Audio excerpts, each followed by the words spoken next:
Glória a Deus por isso. Obrigada mais uma vez, Senhor, por esse momento maravilhoso. Cumprimento aos que estão conectados com a gente na internet. Boa noite. Que vocês sejam abençoados, tanto quanto eu fui com essa palavra. Cumprimento a igreja, que também seja tremendamente alcançada. Gostaria de pedir uma oração com o nosso pastor, pela mensagem.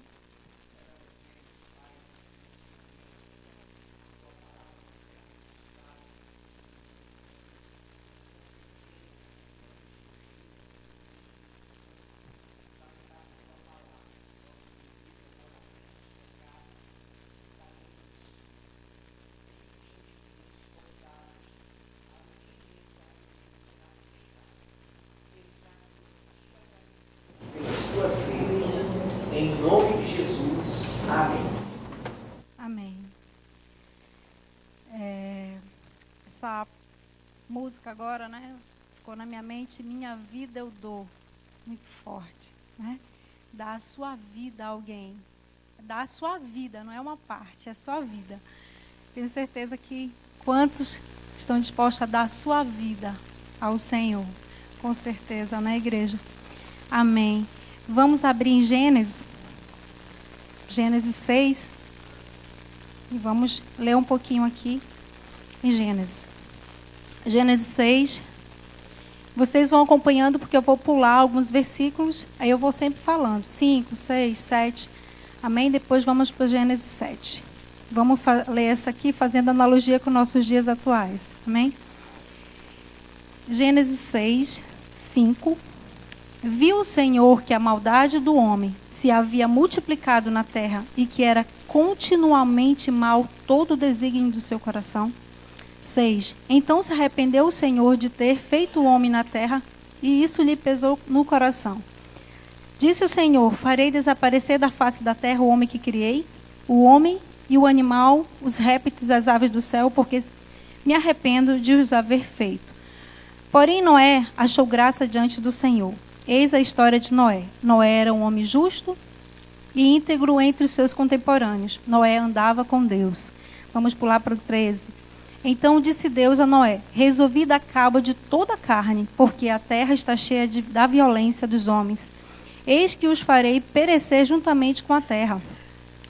14. Faz uma arca de tábuas de cipreste, nela farás compartimentos e a calafetarás com betume por dentro e por fora. Do 15 ao 22 são as ordenanças de Deus a Noé, como ele deveria construir, como ele deveria colocar dentro da arca. E vamos aqui para o 7. 7:1. Disse o Senhor a Noé: entra na arca, tu e toda a tua casa, porque reconheço que tens sido justo diante de mim, no meio desta geração.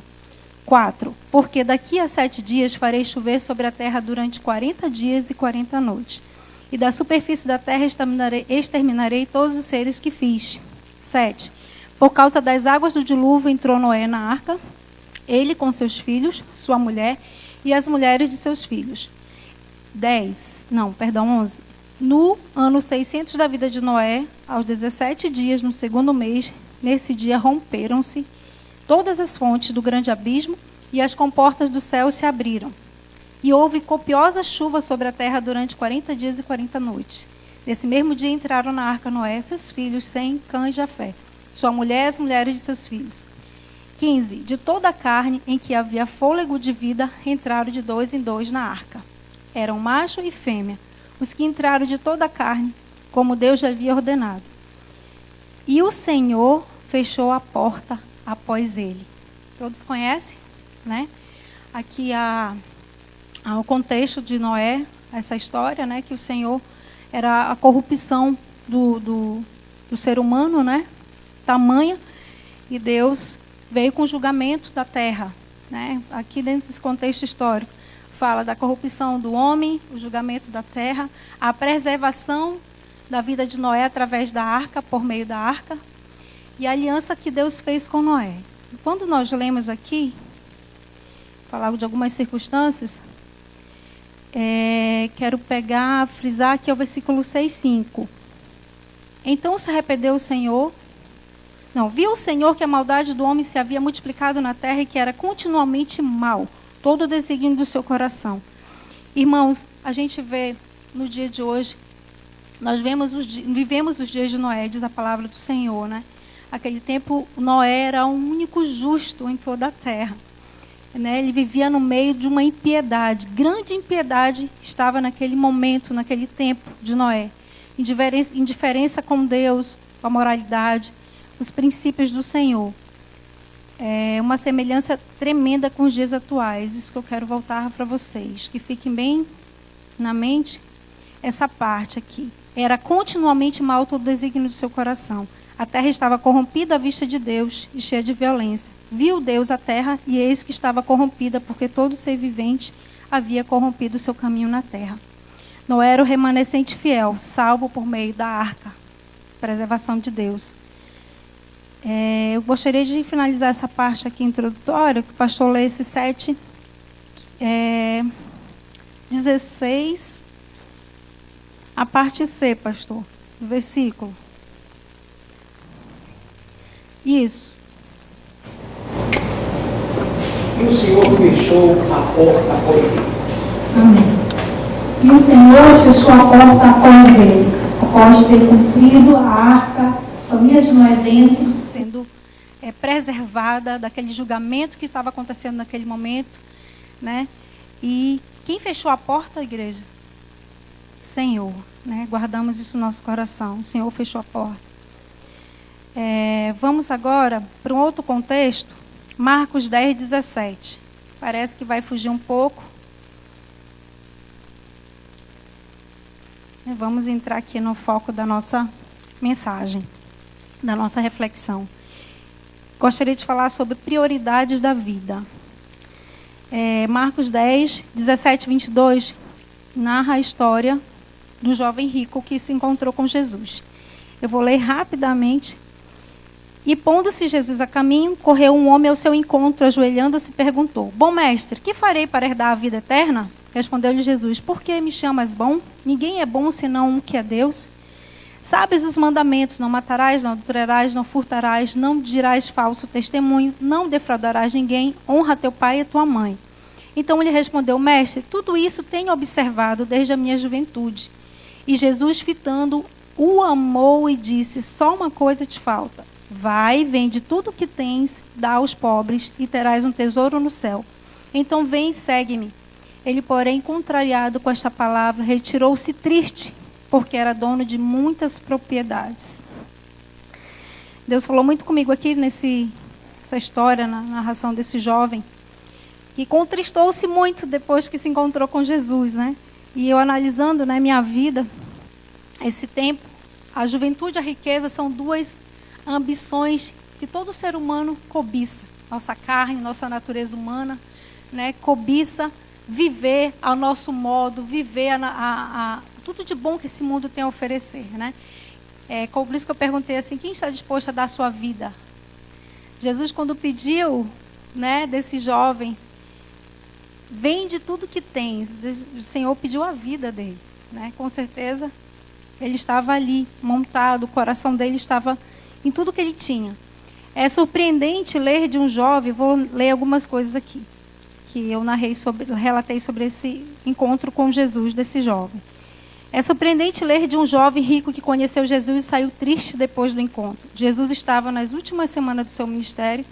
O jovem se aproximou de Jesus e ele fez uma pergunta mais importante de qualquer um poderia fazer ao Senhor: Bom mestre, que farei para herdar a vida eterna?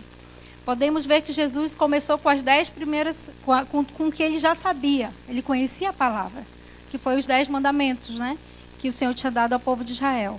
O jovem conhecia esses mandamentos. Então, essa busca, o conhecimento, mostrava uma atitude boa. E Jesus olhou para o jovem e o amou tanto que falou a verdade.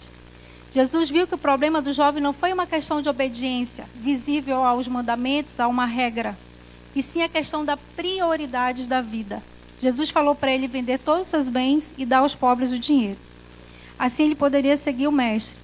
Alguns usam, até é importante falar, este caso dessa história do jovem rico para estabelecer a pobreza como condição de serviço ao Senhor.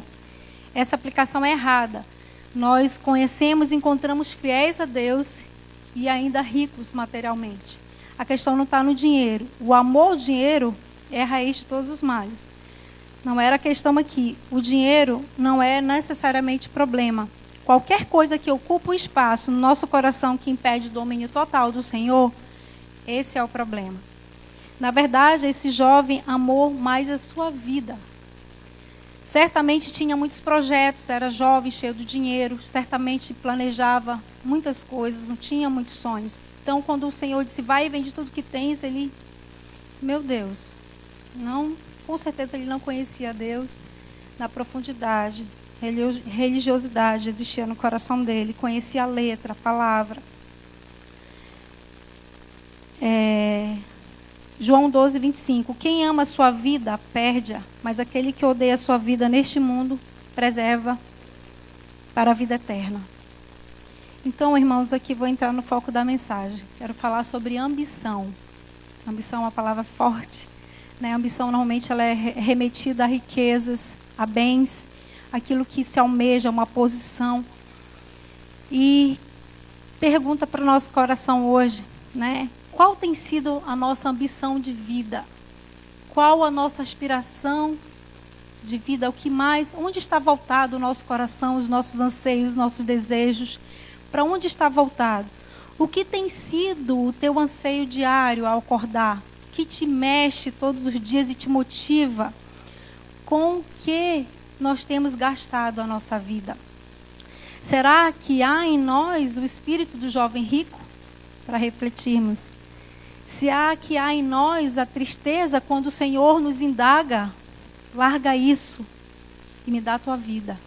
Será que há um pesar em nosso coração, há uma tristeza, como esse jovem saiu da presença do Senhor triste, abatido, que ele queria muito agradar o Senhor, o Mestre, mas ao pedir sua vida, né, saiu contristado. Não, isso aqui eu estou agarrado com isso, não quero largar. Como nós sairíamos desse encontro com Jesus? Imaginemos, irmãos, quais têm sido nossas escolhas diariamente? O servir a Deus não é obrigação, não é imposto, é amor.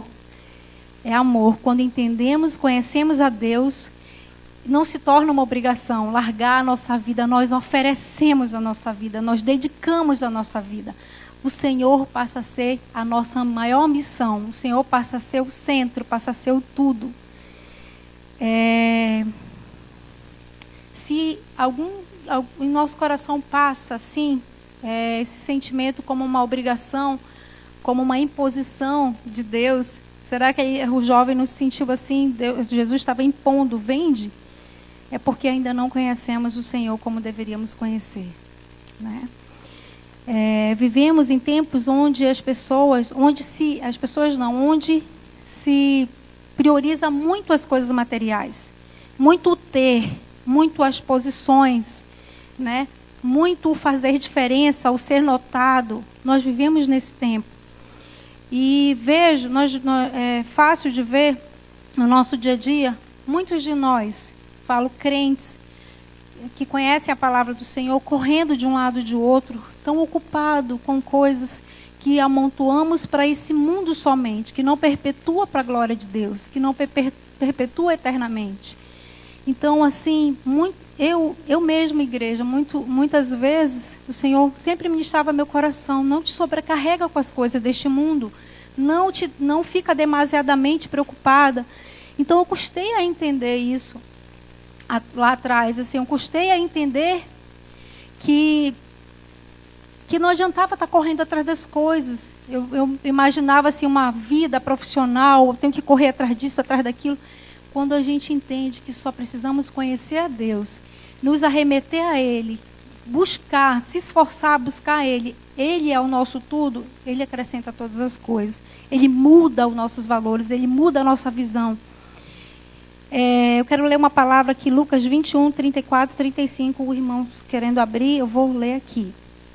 Essa palavra aqui, Deus nos adverte assim: acautelai-vos por vós mesmos para que nunca vos suceda que o vosso coração fique sobrecarregado com as consequências.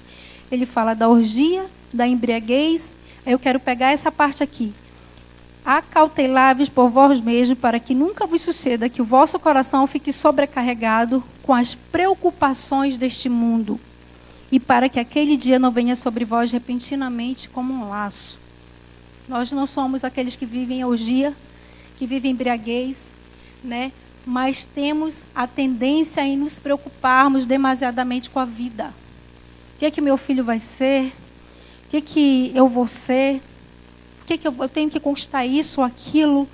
Então temos essa sedução, essa atração por isso. Então temos que vigiar, mas quando entendemos os propósitos de Deus para a nossa vida, todos esses valores eles mudam.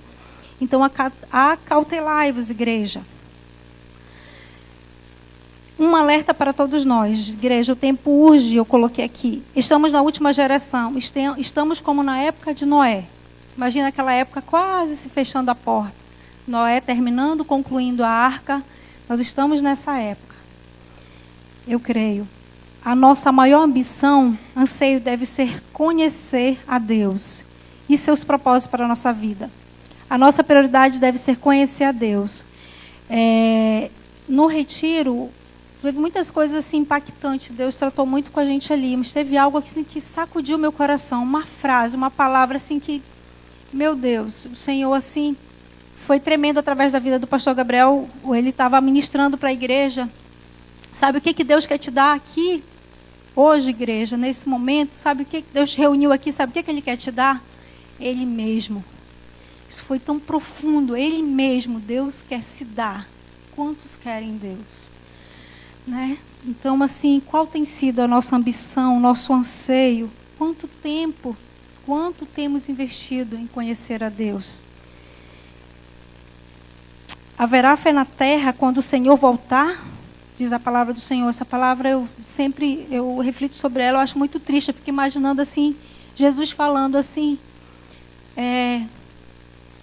se eu voltar daqui a um tempo, ainda acreditarão nas coisas que eu prego, que eu falo? Ainda acreditarão na minha palavra? Será que não estará tudo invertido? Mas a igreja que busca conhecer a Deus, ela vai estar firme nas promessas do Senhor. Ela vai estar com os desejos e os anseios focados para o Senhor. O nosso viver deve remeter Cristo. A nossa maior ambição, olha que lindo isso, deve ser desejar ser conformado à imagem de Cristo. A gente sempre ouve isso aqui. Qual é a sua maior ambição, igreja? Ser parecido com Cristo, a imagem dele. Nós vamos nos encontrar com Deus. Será que conhecemos a Deus? Buscamos, passamos tempo, gastamos a nossa vida? Nós fomos regenerados para uma viva esperança, diz o Senhor. O fim da fé é a salvação da nossa alma. Glória a Deus por isso. O que temos priorizado? Eu quero ler aqui Lucas 5:16.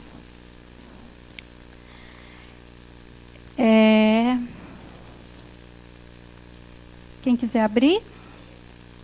Ele, porém, se retirava para os lugares solitários e orava. Todos conhecem a palavra, Jesus. Ele, porém, se retirava para lugares solitários e orava. Quero ler agora Mateus 14:23.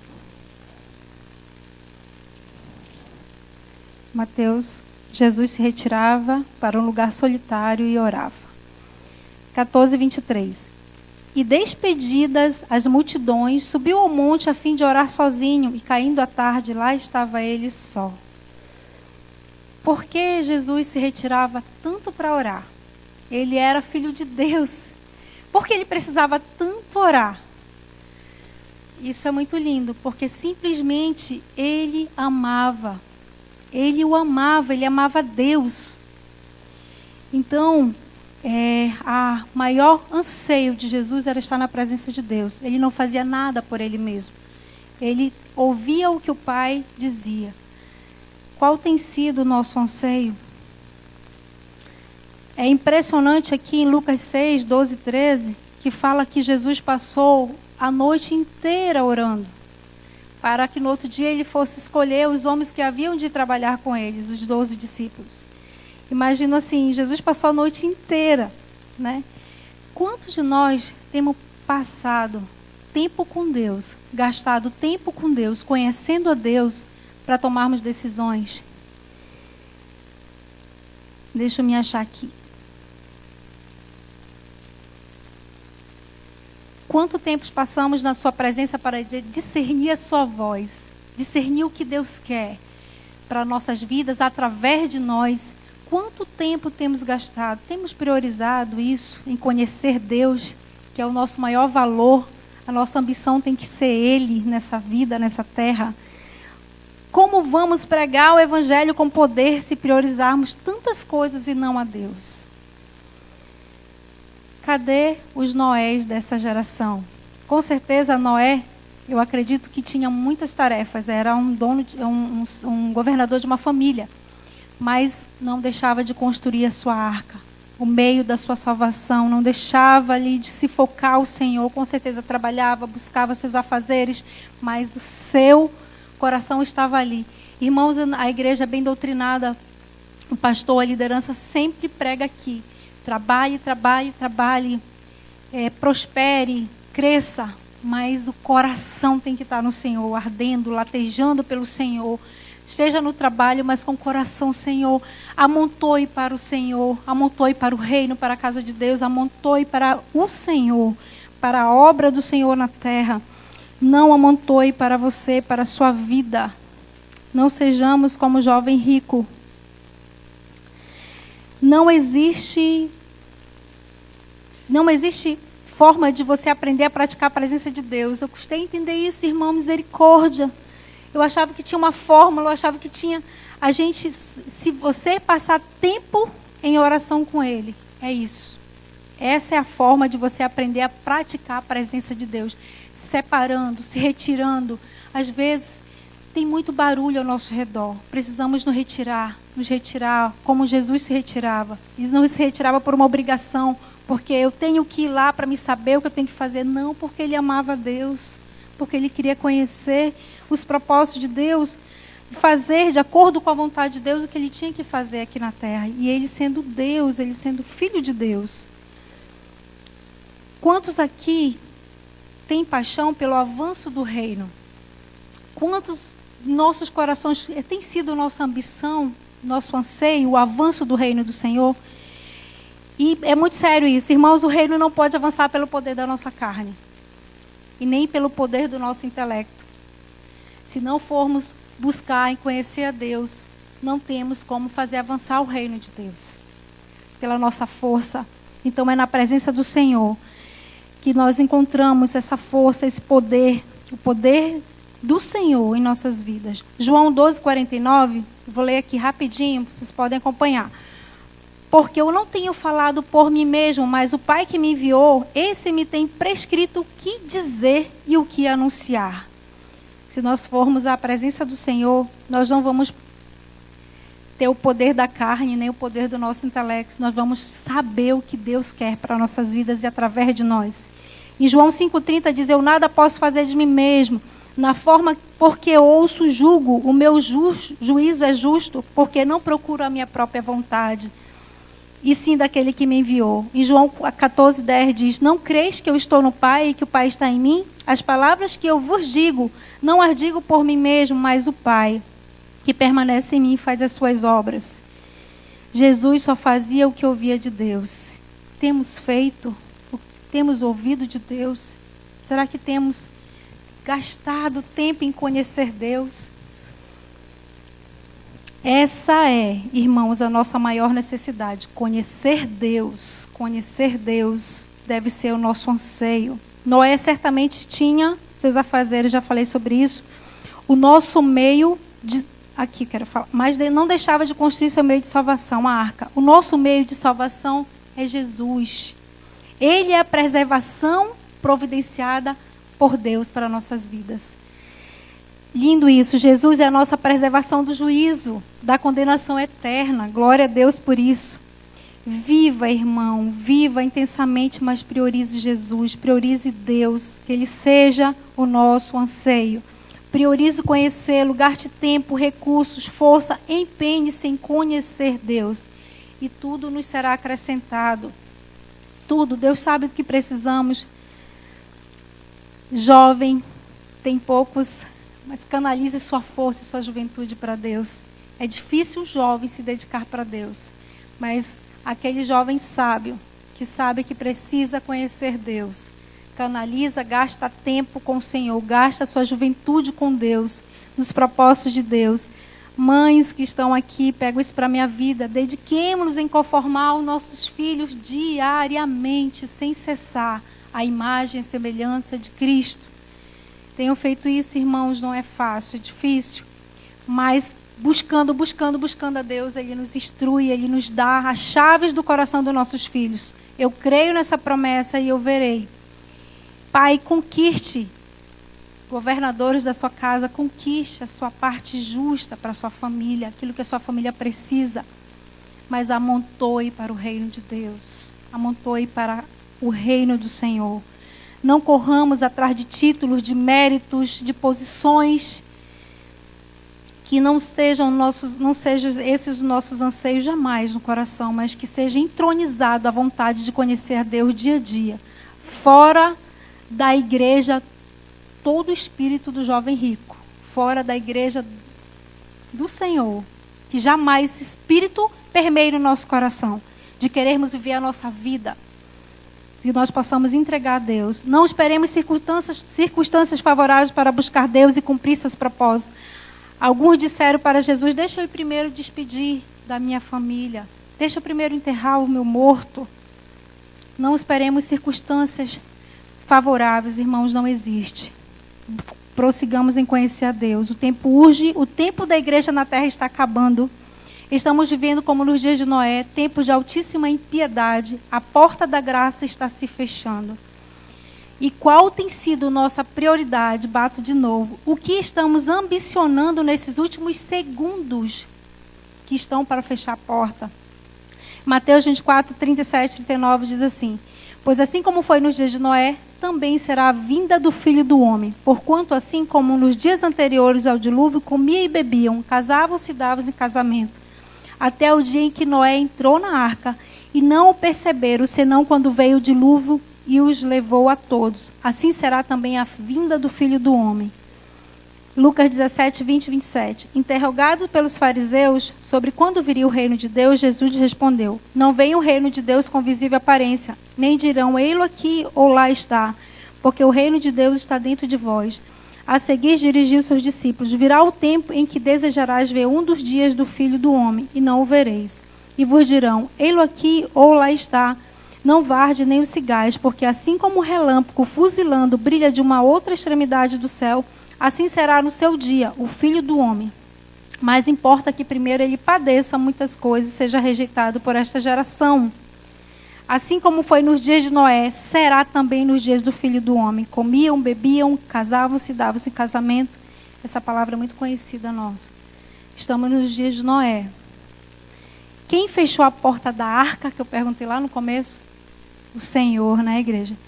Jesus é a porta da nossa geração. Jesus é a nossa porta. Ela ainda está aberta. Deus retirará seu espírito da terra. Quem convencerá o homem do pecado? O tempo de trabalharmos, igreja, é agora. O tempo de sermos sal, luz, é agora. O tempo de ambicionarmos Deus, os seus preceitos, saber o que temos que fazer, é agora.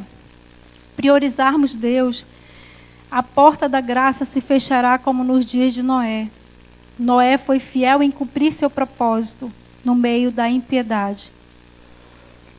E com certeza, Senhor, que seja no nosso coração, Deus nos diz assim: então me invocareis, passareis a orar a mim e eu vos ouvirei.